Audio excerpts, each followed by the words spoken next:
Wow, so episode 3 had a bunch of good movement on a bunch of the storylines we saw open up in the premiere. And looking into the next episode, we're going to see those storylines get propelled even further. Now, it was a pretty short preview, but we did see 3 major aspects, and that's Hvitserk and Ubbe fighting, Oleg planning to head to Kattegat, and the conflict around Lagthera launching into battle. So let's dive right in and see what episode 4 will bring to the Viking story. But you have just betrayed me for the second time in your life. Don't want to see you anymore. So we got a lot more screen time with Hvitserk in episode 3, and we saw how severe his dreams and hallucinations were, and how they were concerning everyone around him. We also saw 2 major developments of his storyline. One, we see this new character getting a little bit more attached to him, concerned for him, and getting more one-on-one screen time with him. 2, he's supposed to head up a mission that Ubbe's taking along the Silk Road to expand trade all the way to China. Now, we can already see all the red flags and problems with that. He's out of his mind, he can't focus at all on even doing basic menial tasks, yet alone heading up a mission along a dangerous trade route. He'd barely be able to look after himself, yet alone manage a whole group of people and successfully gain profit for Kattegat. And that all leads into the clip we see here in the preview for the next episode, where Hvitserk is confronted by Ubbe, who says he's betrayed him not once but twice and he wants him gone. Now, at the end of Season 5, when Ubbe reunited with Björn, we saw right away that there was tension between these 2 characters. So it seemed like Ubbe still had a little bit of resentment towards Hvitserk, but he was willing to let it go. So I'm not sure the actual thing he does to betray Ubbe in this episode will be, but it more than likely could be related to the mission. Maybe he just hides and doesn't go with the men and they kind of leave without him. But regardless of that, we could probably see Hvitserk getting thrown out of Kattegat. That girl might go with him and kind of try to look after him and rehabilitate him a bit. So it'll be interesting to see if him getting thrown out is kind of a fresh leaf that allows him to turn around his life and kind of move forward from the past that's been haunting him, or will it kind of eat him up and he'll die this season? I have ordered the invasion of Scandinavia. Oh, so then I will be a puppet ruler. Don't ever betray me.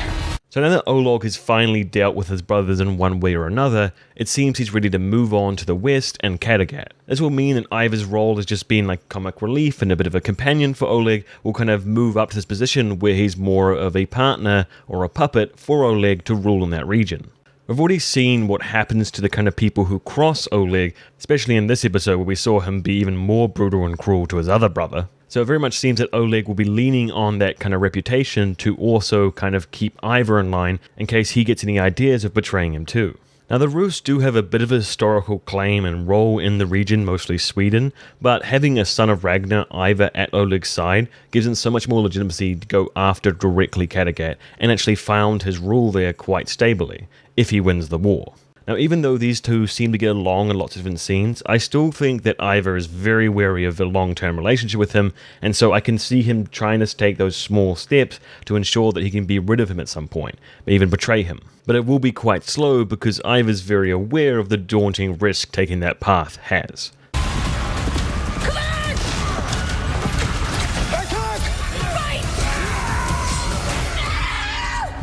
So it seems like this episode we're finally going to get a battle that we can actually see that isn't just some guys getting shot down in the water. Now it's quite interesting because when Björn threw out the Iver henchmen, it only looked like there was 4 or so of them, and here there seems to be quite a few men, which is strange. So that could be that they've kind of teamed up with some lord or gathered some of the men who see an opportunity to kind of attack these areas and gain free pillaging as Björn's away with most of the fighting men dealing with the whole Harald predicament.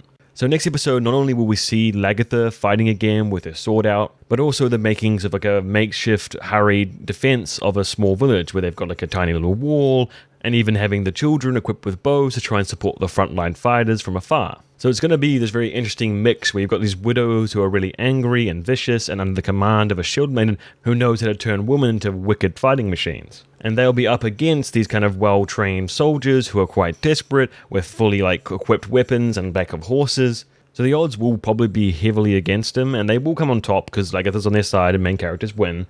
But there will be some heavy losses, including some of those cool, nice characters we only just got introduced to. And of course, at the end of the little clip here, we have Lagthera screaming and running towards presumably an ally who has just fallen in battle.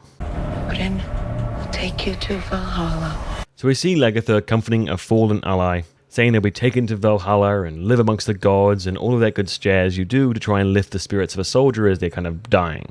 Now, I have a sneaking suspicion of who this person could be, and it's not going to be fun for us to watch. Now, even when I was watching the episodes, the vibes I was getting when Torvi and Ubbe were saying bye to their children were not good whatsoever. The scene seemed to have a bit of sadness to it and sorrow and was drawn out a little bit too long, which gave me some suspicion. And then the young boy was just far too endearing right off the bat. When side characters are made super likable really quickly, you know they're just going to be used to hurt you. And those kids having the perfect things to say as goodbyes, having so much fun and enjoyment with Lagthera, being so lovable with Björn, even the development with the kid grabbing the knife and holding it with him at nighttime, and the idea that he's willing to fight to protect his sister and defeat these men, shows that he will be on the battlefield, he will try his hardest to fight, which means he's well in the line of fire. So I kind of want to be wrong here, but I can feel a very tragic moment coming in this next episode. Now we have another small teaser clip of what's happening with Björn, Harold, and Olaf. Now I kept this to last because it wasn't part of the preview, but because we didn't cover anything with Björn in the preview, I thought it'd be cool to go over. Today is an extraordinary and a unique day in the history and saga of our country. Never before have our rulers willingly gathered together to elect one of their numbers as King of Kings. So we can see here that Björn, after failing his attempt miserably to try and rescue Harold, has clearly kind of talked to Olaf himself, or maybe Olaf approached him and said, let's have a discussion and work this out rather than kind of fighting each other.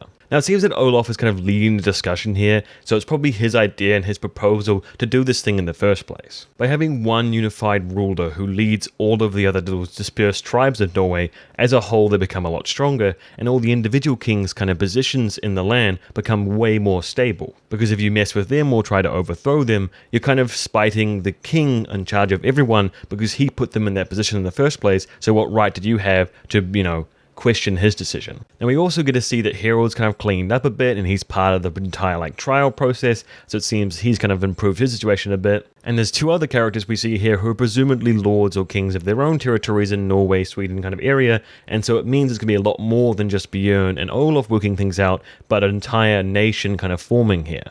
So if this happens in episode 4, it's going to be a really exciting development, which will kind of unify all of the region and make them a lot stronger, which is fantastic timing for them, because as we know, a Rus army is incoming. So the question becomes who will actually rise from this. Now it seems that Harold should owe Björn for releasing him or trying to capture him, and we've seen footage of Olaf supporting Björn in this little trial process, so maybe he's got this down packed. However, we know the historical role for Harold is to become king of all Norway. That's the thing he's been aiming for. So perhaps this is the time that Harold splits and goes straight for his ambition. So I'd love to hear your guys' thoughts on the preview, what will be happening next episode, as well as what could be happening in this whole king election system. Thanks so much for watching, and Skål!